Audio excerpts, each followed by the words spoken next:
আশ্চর্যান্বিত হবেন। রঘুপতি রাঘবেন্দ্র রামচন্দ্রকে গরুরকে পিতার ন্যায় প্রণাম করে সম্মান জানিয়েছিলেন, আপনি আমার পিতা, আমি তো পিতৃহারা, আজ হতে আপনি আমার পিতা, বুকে আসুন। ধর্মকে যে রক্ষা করে, ভক্তিকে যে রক্ষা করে, ভগবান তার কাছে যায়, তাকে ভগবানের কাছে যেতে হয় না, ভগবান তাকে বুক দিয়ে আগলে রাখে। এই জন্য মনুষ্য জীবনে এই ধর্ম যথাযথ রূপে বুঝতে গেলে শাস্ত্র অনুমোদিত ধর্ম করবে। কিন্তু রাবণ অন্যায় যুদ্ধে তলোয়ার বের করে তার পাখনা কেটে দেয়। এই যে পাখনা কাটা হলো, জটায়ুকে প্রশ্ন করা হলো, কেন গেলে তুমি রাবণের সাথে লড়তে?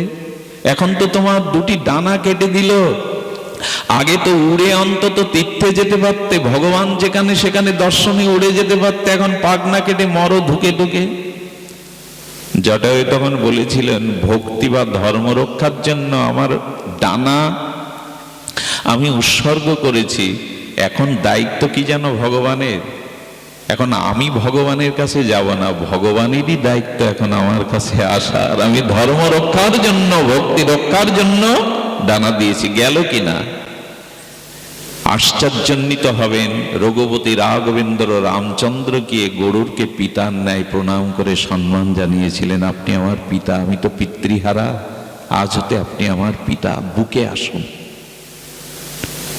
ধর্মকে যে রক্ষা করে, ভক্তিকে যে রক্ষা করে, ভগবান তার কাছে যায়, তাকে ভগবানের কাছে যেতে হয় না, ভগবান তাকে বুক দিয়ে আগলে রাখে। এই জন্য মনুষ্য জীবনে এই ধর্ম যথাযথ রূপে বুঝতে গেলে শাস্ত্র অনুমোদিত ধর্ম করুন। কিছু মনে করবেন না, বড় কষ্ট লাগে এই জন্য আজকে আমাদের শ্রাদ্ধ বিধি ব্যবস্থাটা নিয়েও আজকে অনেক কথা হচ্ছে।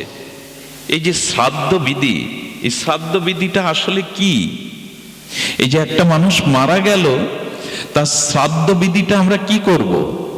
এই নিয়ে এখন ব্রাহ্মণ শ্রাদ্ধ কি বৈষ্ণব শ্রাদ্ধ কি 11 দিনে 15 দিনে, এই নিয়ে একটা তীব্র সনাতন ধর্মের মধ্যে একটা সমস্যা দেখা দিয়েছে। কিন্তু প্রকৃত শ্রাদ্ধটা কি, শ্রাদ্ধের বিধান কে নিয়ে বহুল আলোচনা, বহুল পর্যালোচনা, বহু মতভেদ তৈরি হচ্ছে এই সনাতন ধর্মে। তবে আমি ক্ষুদ্র, আমার শাস্ত্র ব্যুৎপত্তিগত জ্ঞান নেই, তবু যেটুকু গুরু কৃপা আপনাদের প্রসন্ন দৃষ্টিতে জেনেছি, যদি তাই বলা হয়, তবে সংস্কৃত ব্যঞ্জনার্য পয়োধি ঘৃতান্বিতম শ্রদ্ধায়াতা দিয়তে যস্মাৎ শ্রদ্ধা তেন নিকর্ততে। শ্রদ্ধার সহিত যে দান, তাকে বলে শ্রাদ্ধ। খুব সহজ করে যদি স্বল্পতে বুঝি, শ্রদ্ধায়া দিয়াতে যস্মাৎ শ্রাদ্ধ তেন নিকর্ততে। শ্রদ্ধার সহিত যে দান, তাকে বলে শ্রাদ্ধ। তো শ্রদ্ধার সহিত দান কাকে বলে? শ্রদ্ধার সহিত দান কাকে দিতে হয়? আমি এইটুকু বলবো, সনাতন ধর্মে রুচি ভেদ আছে, আমাদের এক একজনের বৈচিত্র্য রুচি আছে, সংস্কার আছে। তবে এইটুকু বলবো, যদি মহাপ্রভুকে দেখেন, তাহলে ঠাকুর হরিদাসের জন্য উনি প্রসাদ অন্ন ভিক্ষা করে কিছু মানুষকে প্রসাদ দিয়েছিলেন। যারাই সেদিন হরিদাস ঠাকুরের নির্জানে ছিল, মহাপ্রভু প্রসাদ দিয়েছিলেন। একটা কথা বলি, ভগবানের নিবেদিত প্রসাদ যদি কারো বিদেহী আত্মার জন্য উৎসর্গ করা হয়, তবে শতবার তর্পণের থেকে, শতবার শ্রাদ্ধের থেকে সেটার মহিমা শাস্ত্রে বেশি বলা হয়েছে। কারণ আত্মা, দেহ বিযুক্ত হলে আত্মা অন্য কিছু খায় না। আমাকে একজন প্রশ্ন করছেন, আমার পিতা বা মাতা গত হয়েছে, আর শাস্ত্রে আছে যে জন্মায় সে মৃত্যুবরণ করে, আর যে মৃত্যুবরণ করে সে পুনঃ জন্মায়। তা আমার পিতামাতা যদি অন্য কোনো রূপে, অন্য কোনো নামে, অন্য কোথাও জন্মগ্রহণ করে, আজ আমি তাদের এই কর্ম করছি, এটা তার কাছে যাবে কি করে? সে তো অন্য নামে, অন্য রূপে, অন্য দেহে, অন্যখানে জন্মেছে। প্রশ্নটা খুব তত্ত্ব মনে হলো আমার। সেই মাতাজি বলছেন, আমার পিতা মারা গেছে, মাতা মারা গেছে, সে অন্য কোথাও জন্মেছে, অন্য কোথাও তার নূতন রূপ, নূতন নাম, নূতন পরিচয়। তা আজকে আমি এই উদ্দেশ্য করে এই যে প্রসাদ আদি দিয়ে, এই যে হরিনাম হরিকথা দিয়ে আমি তার কি কল্যাণ করব? তবে শুনুন, আপনি এখানেই এই যে আধুনিক বিজ্ঞানের প্রযুক্তির উৎকর্ষ আবিষ্কারে যে মোবাইলের কয়েকটা নাম্বার টিপলে এখান থেকে আমেরিকায় আপনি কারোর সাথে যোগাযোগ করতে পারেন, সরাসরি কথা বলতে পারেন। আপনার মোবাইলে যদি বিকাশ থাকে তাহলে আপনি টাকা ট্রান্সফার করতে পারেন, পারেন কি না? একটা যন্ত্রের নাম্বার টিপলে যদি টাকাটা কারো কাছে চলে যায়, আমেরিকাতে এখন 26,000 কিলোমিটার দূরে কারোর সাথে যোগাযোগ করতে পারেন। শাস্ত্র বলছে, কারো উদ্দেশ্যে যদি ভগবত কথা, হরিনাম, শুদ্ধ ভগবানের প্রসাদাদি অর্পণ করা হয়, সেটা তিনি যদি কোথাও নূতন রূপে নূতন দেহ নিয়ে জন্মগ্রহণ করেন, তাহলে এই প্রার্থনার দ্বারা, এই ভগবত আরাধনার দ্বারা তিনি আজ বিশেষ করে তার মনের মধ্যে ঐকান্তিক শান্তি লাভ করবেন। কিসে তার মনে শান্তি হচ্ছে সে কোনো কারণ ছাড়াই তার হৃদয়ে আনন্দে উৎফুল্ল হয়ে উঠবে। হয়তো চলতে চলতে সে কোনো গুরুদেবের মহতের কৃপা পাবে, কোনো ভগবানের প্রসাদ পেয়ে যাবে, হরি নাম পেয়ে যাবে, হরি কথা পেয়ে যাবে। এর মধ্যে দিয়ে সে পরম কল্যাণ এবং পরম মানসিক আনন্দ পাবে, এরই ফলশ্রুতিতে। এই জন্য এরকম না যে অনেকেই বলে 12 বছর পর কি আর এসব করতে হয়। তিনি যদি জন্মগ্রহণ করেন, আরে আজকে তিনি হৃদয়ে আনন্দ পাবেন এই প্রসাদের দ্বারা, হরিকথা হরিনামের দ্বারা। গীতায় বলা আছে, শ্রাদ্ধ বাসরে যদি গীতা পাঠ করা হয় তাহলে সেই আত্মাগুলো দিব্য ধামে গমন করতে করতে আশীর্বাদ করেন উত্তর পুরুষদের। একথা গীতা মাহাত্ম্যেই আছে। উত্তর ভারতে, উত্তর প্রদেশে এই শ্রাদ্ধ ব্যবস্থায় হাজার হাজার লোক খাওয়ানো। দেখবেন 5 ভাই, মা মারা গেল, কে কত দেবে এই নিয়ে একটা মানসিক দ্বন্দ্বও তৈরি হয়। বন্ধক রেখে আসা, কোথায় ভাই ভাইয়ের মধ্যে দ্বন্দ্ব, কে এত খরচ করবে, এই সব বিশৃঙ্খলা তৈরি হয়। এই জন্য শাস্ত্র বলেছেন, আগামীতে দেখবেন সনাতন বেদান্ত বিদ্যা চিন্তায় পড়বে, মৃত্যুর পরে হাজার হাজার লোককে ভুরি ভোজন করানোর নিয়মটা প্রসিদ্ধ কিনা, এটাও বিবেচনায় আসবে। আমরা করতে হয় বলে মহাপ্রভু বলেছিলেন, কলিতে 5টি জিনিস নিষিদ্ধ। আপনি মহাপ্রভুকে মানবেন না? শ্রীকৃষ্ণ চৈতন্য মহাপ্রভুর মতো অবদান এই সনাতন ধর্মে কার আছে? আজ তিনি না আসলে জাতি বাঁচত না, এই ধর্ম বাঁচত না, সারা পৃথিবীতে সনাতনের বিজয় পতাকা উঠত না, আর সারা পৃথিবীতে হরিনাম কে প্রচার করলো? কার ভগবত ধর্ম আজ পৃথিবীকে প্লাবিত করলো? সেই চৈতন্য মহাপ্রভু 5টা নিষেধের মধ্যে বলেছিলেন, শ্রাদ্ধে আমিষ ব্যবহার, কি মাংস দেবে না। একটা প্রাণীর আত্মকল্যাণে আর একটা প্রাণীকে হত্যা করবে না, এটা মহাপ্রভুর বাণী। আমরা শুনেছি, নিজে হরিদাসের নির্যান করলেন জগন্নাথের প্রসাদ দিয়ে, কাশী মিশ্রের প্রসাদ দিয়ে। এই জন্য শাস্ত্র বলেছেন, আমাদের নূতন করে ভাবতে হবে। আমি যা বুঝেছি, যে মানুষ মনে করে আমি যেটা বুঝেছি, আমাদের পূর্ব ধারা যেটা নেমে এসেছে, এখানেই যদি সে থেমে থাকে, তাহলে জানতে হবে তিনি প্রকৃত জ্ঞান লাভে অসমর্থ। আমার জানার শেষ নাই, আমি সবকিছু জানিনি, সবকিছু জানা মানুষের পক্ষে সম্ভব নয়। এই জন্য যুধিষ্ঠির মহারাজ বললেন, মহাজনা গতস যেন গত সবন্ত, মহাজনরা যে পথে গেছেন তুমি সেই পথে। আমি বিতর্ক করছি না, আপনি যে শ্রাদ্ধই করে পারো না। আমি শুধু বলতে চেয়েছি যে আমাদের আত্মার কল্যাণটাদের দিকে তো দৃষ্টি দিতে হবে, যার উদ্দেশ্যে করছি তার কল্যাণের দিকে তো দৃষ্টি দিতে হবে। তবে শুনুন, বেদে মীমাংসা দর্শনের জনক মহর্ষি জৈমিনী, খুব ধ্যান দিয়ে শুনতে হবে, কেন ভাগবত পাঠ, হরিনাম, ভগবানের নিবেদিত প্রসাদ আত্মার উদ্দেশ্যে দিতে হয়। শুনুন, মহর্ষি জৈমিনী বেদের মীমাংসা দর্শনের জনক। ওনার কোনো সন্তান ছিল না। উনি প্রজাপতি ব্রহ্মার ধ্যান করলেন। প্রজাপতি ব্রহ্মা সন্তুষ্ট হয়ে বললেন, তুমি পুত্র লাভ করবে। সেই পুত্র তিনি পেলেন, কিন্তু জড়, অথর্ব মাংসপিণ্ড, হাত পা আছে কিন্তু মাংসের দলা। চোখ চেয়ে দেখে না, হাত পা নাড়ে না, কিন্তু প্রাণ আছে, একটা মাংসপিণ্ড। ব্রহ্মা ধ্যান করে বললেন, পুত্র চেয়েছিলাম, সন্তান চেয়েছিলাম, এমন তো চাইনি। ব্রহ্মা বললেন, কারণ জানতে পারবে, তুমি ওর কর্ণে 1 বছর ধরে আর তুমি ভাগবত কথা, হরি কথা প্রবেশ করাও। 1 বছর ধরে হরি কথা, বেদ কথা, ভাগবত কথা ওর কর্ণে জৈমিনী দিলেন।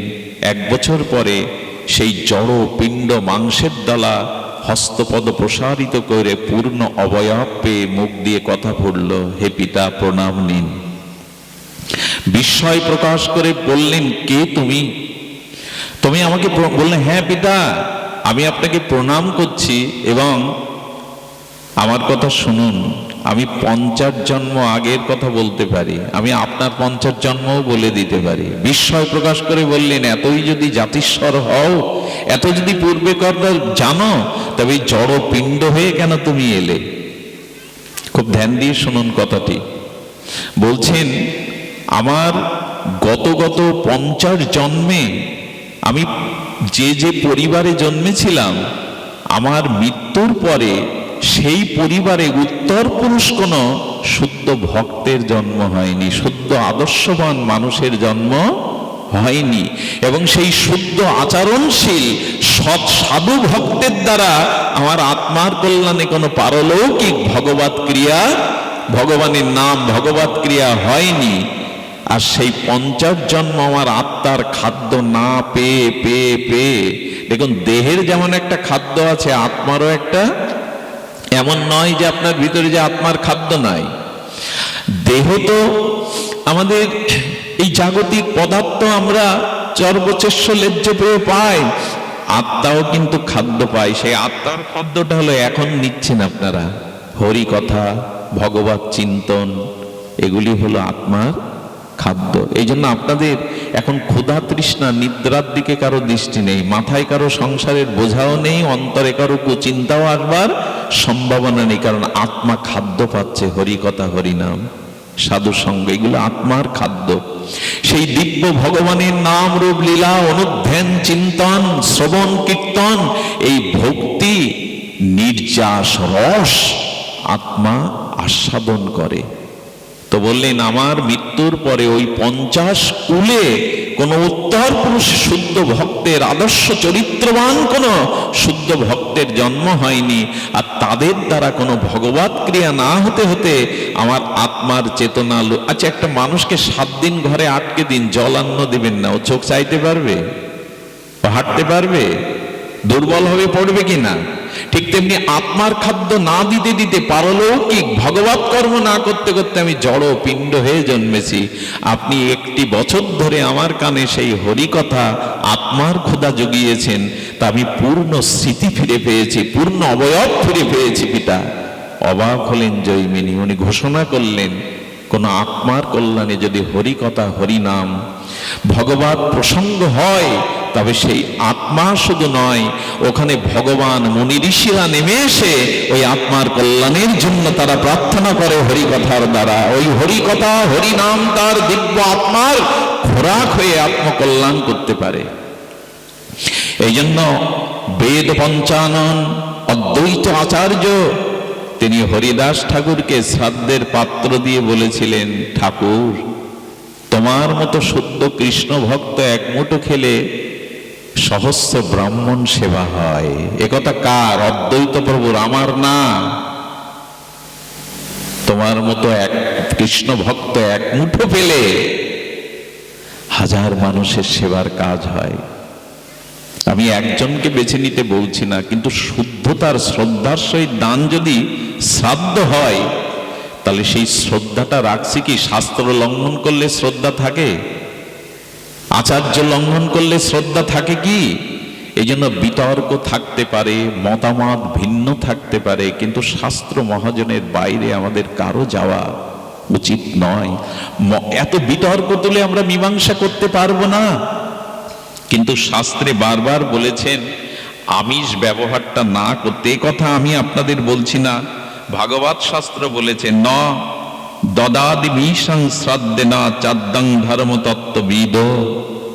মহাপ্রভুর নিষেধ, প্রাণী হত্যা করে যেন এটি না করা হয়।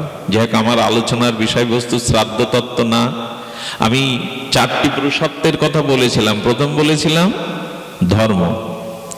বেশিক্ষণ আমরা তত্ত্বগত সারাংশ বলে বেশিক্ষণ অপেক্ষা না করে শীতার্ত রজনীতে বলি, প্রথমে 4টি পুরুষত্বের মধ্যে ধর্মকে আশ্রয় করতে হবে। দ্বিতীয় আসছে অর্থ। উপার্জন দরকার। অর্থ না হলে কোনো কাজই আপনি সম্পন্ন করতে পারবেন না। তবে অনুরোধ করি, অর্থটা যেন সৎ পথের হয়। কাউকে কাঁদিয়ে, কাউকে ব্যথা দিয়ে, কাউকে বঞ্চনা করে যে অর্থ আপনার আমার কাছে আসে, এটা অভিশাপ হয়ে দাঁড়ায়, আর হচ্ছেও তাই। দিল্লিতে এক ভদ্রলোকের ছেলে অসুস্থ হলো।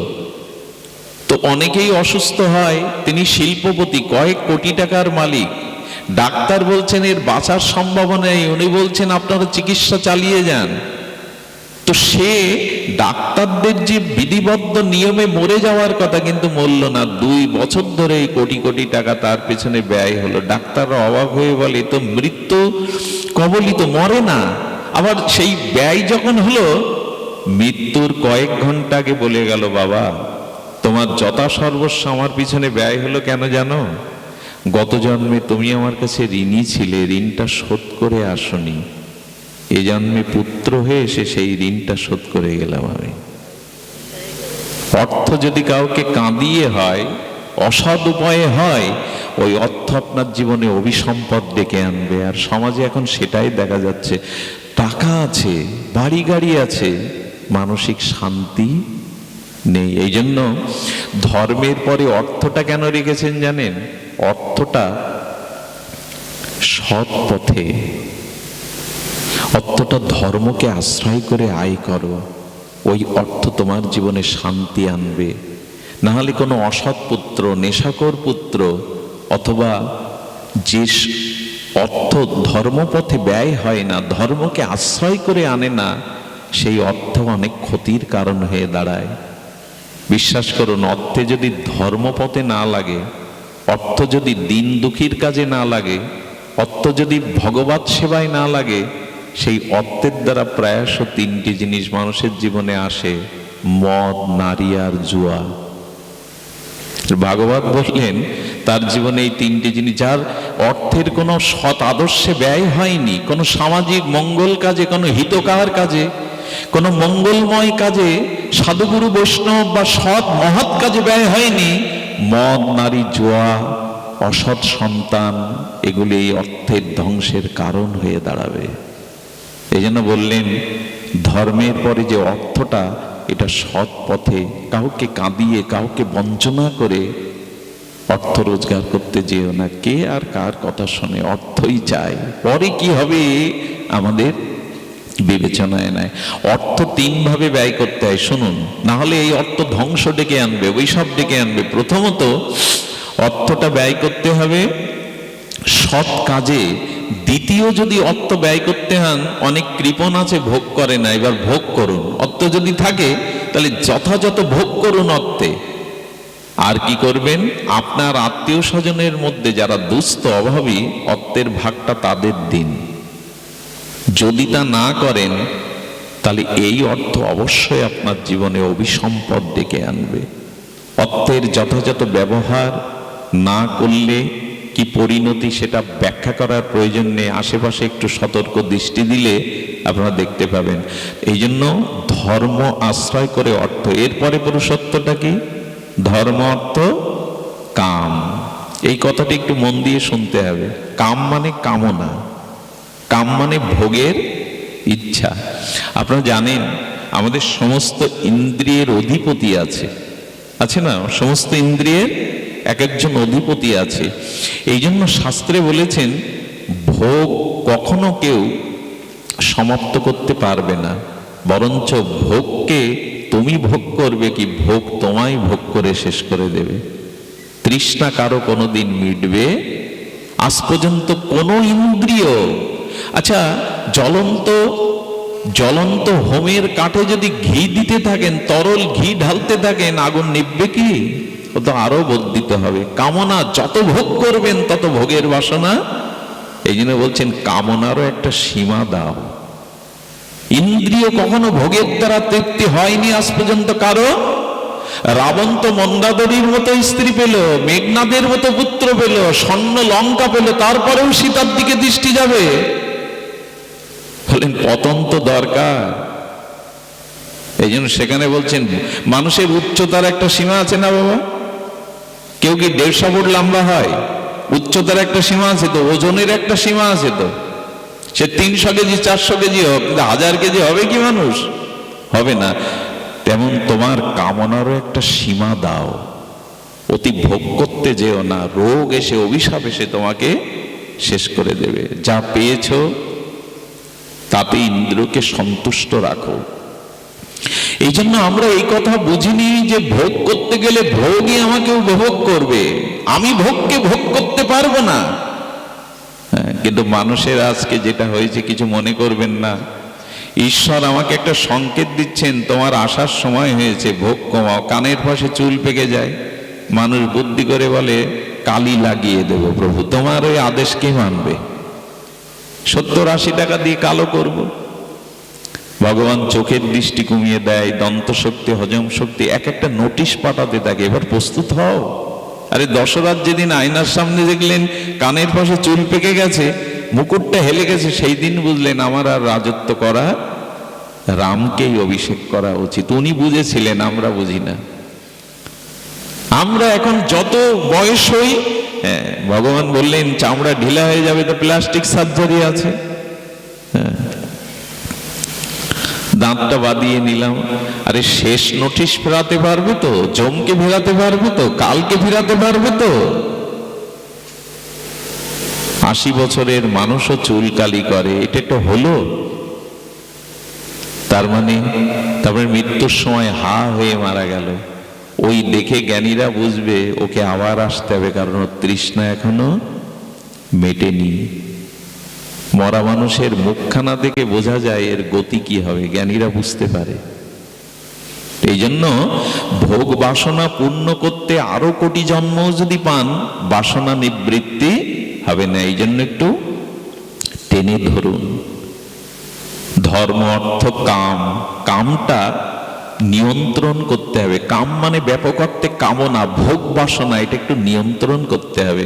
সবশেষে বললেন মোক্ষ, অর্থাৎ মুক্তির আকাঙ্ক্ষা জাগাও। শুধু উপার্জন করো না, এই জন্ম মৃত্যু জরা ব্যাধি থেকে নিজেকে মুক্ত করার চেষ্টা করো। যদি না করতে পারো তাহলে এই জন্ম মৃত্যু চক্র থেকে কোনোদিন তুমি রেহাই পাবে না।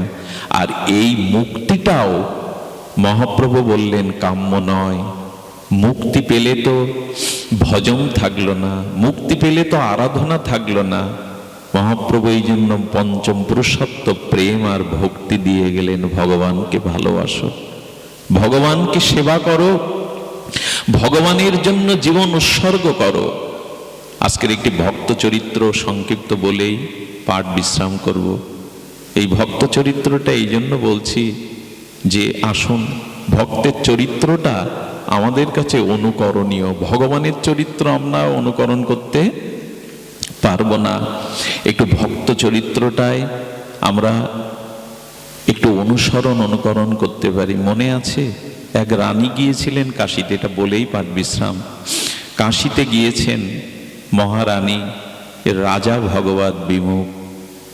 গঙ্গার তীরে অট্টালিকার উপরে রাজা রানী অবস্থান করছেন।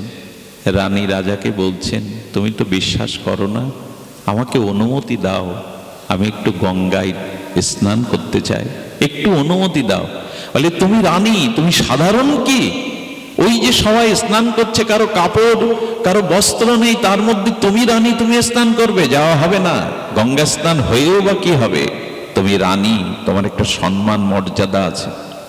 বললেন তাহলে ওখানে রামচরিত মানস হচ্ছে পাঠ, তুমি আমাকে একটু রাম গুণগাথা শুনতে দাও।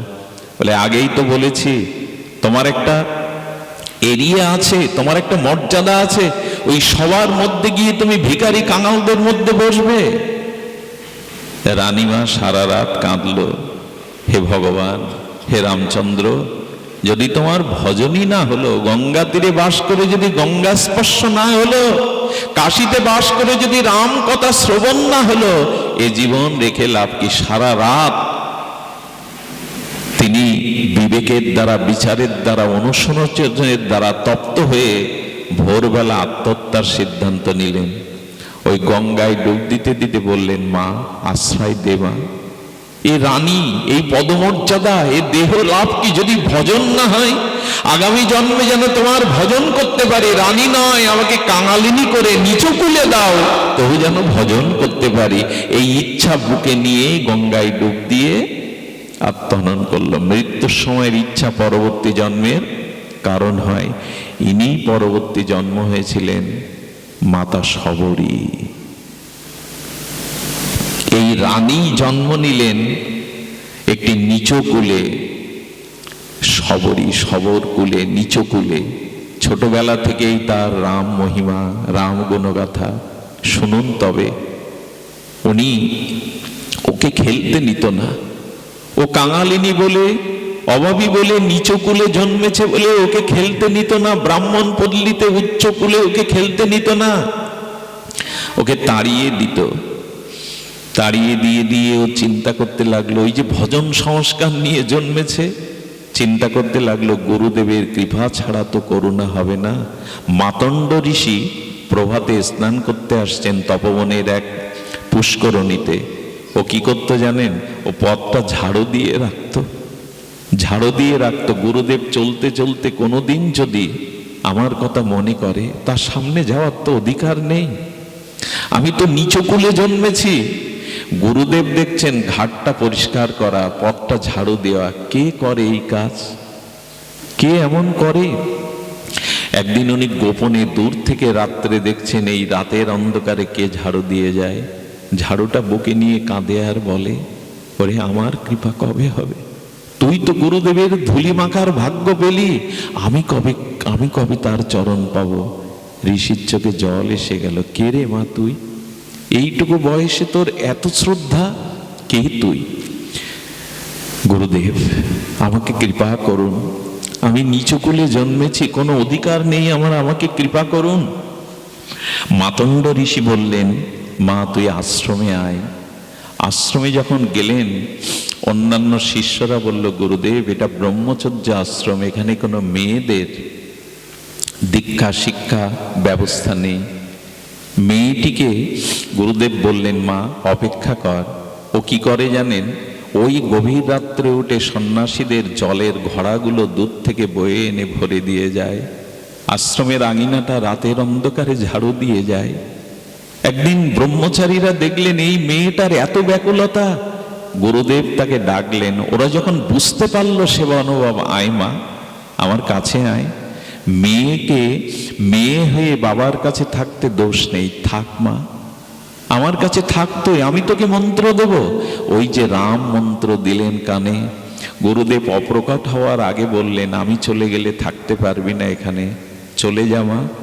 জঙ্গলে গিয়ে কুঠির বেঁধে প্রতিদিন একটা করে মালা গাঁথিস প্রভুর জন্য, আর কিছু ফল তুলে রাখিস, যদি সে এসে পড়ে তোর দুয়ারে এই ফল দিয়ে তাকে সেবা দিস। এই সেবা ভাবনা দিয়ে জয় সিয়ারাম জপ কর। সেই যে গেল, যাওয়ারও একটা মূল কারণ। একদিন মীরা দেখছে, ও দেখছে শবরী দেখছে অনেকগুলো ছাগ শিশু বাঁধা, মেষ ভেড়া ছাগ বাঁধা। মাকে বলছে, মা এই প্রাণীগুলো চিৎকার করছে, এদের বেঁধে রেখেছো কেন? তুই জানিস না শবরী, তোর বিয়ে ঠিক করেছি। তখন তো ছোট ছোট বেলায় বিয়ে হতো, তোর বিয়ে ঠিক করেছি। এরা বললেন, যারা আসবে না বরযাত্রী তাদের এদের কেটে খেতে দেয়া হবে। রাতের অন্ধকারে প্রাণীগুলির প্রতি মমতা গেল, সব বাঁধন খেটে দিয়ে সেই দিনই বেরিয়েছিল জঙ্গলের উদ্দেশ্যে। মীরা আর ফেরেনি। মীরা কুঠির বেঁধে আছে। দিন নয়, সপ্তাহ নয়, মাস নয়, যুগ নয়, যুগ যুগান্তর অপেক্ষা করে। শবরী কি করে জানেন?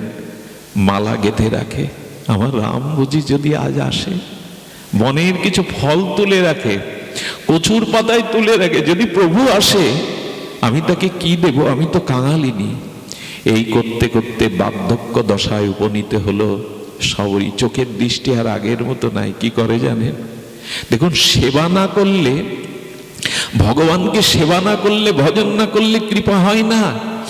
সবরই ফুল তুলে তুলে, নরম পত্র পাতা তুলে তুলে পথে বিছানা করে দেয়। তাহলে এই বুড়ি পাগলিনী, পথে তুমি বিছানা করো কেন? ফুল দিয়ে পাতা দিয়ে।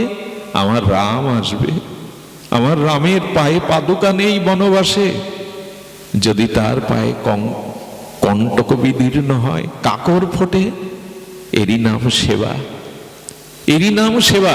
যদি প্রভুর কমল চরণে কাঁটা বিদীর্ণ হয়,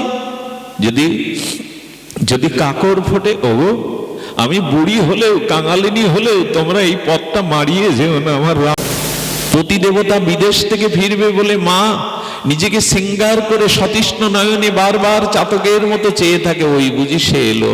আমার সবরীরও এই অপেক্ষা।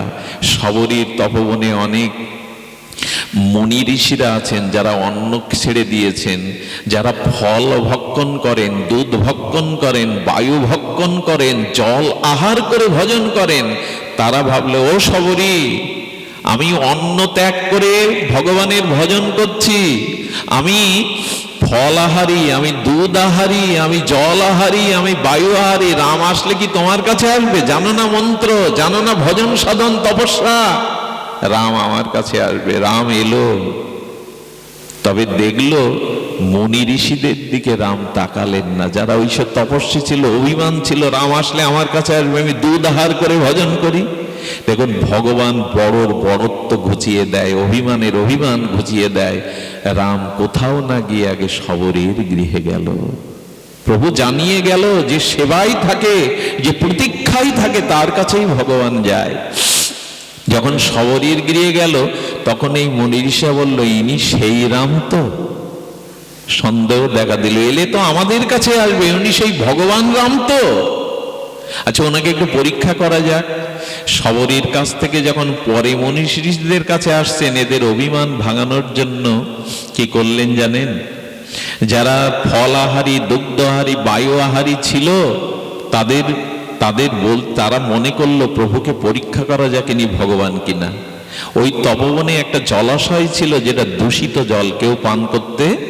বললেন, প্রভু যখন কৃপা করে এসেছেন, আপনার চরণটা একটু রাখুন না। যদি ওরা মনে করেছে প্রভুর চরণে স্পর্শে যদি জল শুদ্ধ হয়, ভাববো ইনি রঘুপতি রাম। প্রভু বড়র অহংকার ঘোচানোর জন্য আর ভক্তের মহিমা প্রকাশের জন্য জলে যেই নামলেন, জলটা আরো দুর্গন্ধময় হয়ে গেল, দূষিত হয়ে গেল। তখন ওদের অভিমান গাঢ় হলো, ভালো এ ভগবান রাম। কারণ যার চরণ স্পর্শে পাষাণী অহল্যা মানবী হয়, সেই চরণ এখানে জলে দিলে আরো জল দূষিত হয়ে গেল। প্রভু তো ওইটাই চাইছেন। তখন বলছেন, আপনারা তো ঋষিমুনি, আপনাদের মুখে অগ্নি প্রজ্বলিত হয়, আপনাদের চরণ ধুলিতে জগৎ পবিত্র হয়, আপনারা একটু নামুন না। বলেন, আমাদেরও তো প্রমাণ করতে হবে আমরা কত বড় ভক্ত। যেই জলে নেমেছে, জলগুলো দূষিত নয়, পোকামাকড় কিলবিল করতে রক্তবর্ণ হয়ে গেছে। তখন ওদের অভিমানে মাথা নিচু হয়ে গেছে। প্রভু বললেন, একজনের চরণ যদি পড়ে তবে জল পবিত্র হবে। কে প্রভু? বলো, সবরীর চরণ যদি এখানে পড়ে তবে ভগবান ভক্তের মহিমাকে কিভাবে প্রকাশ করেন দেখুন।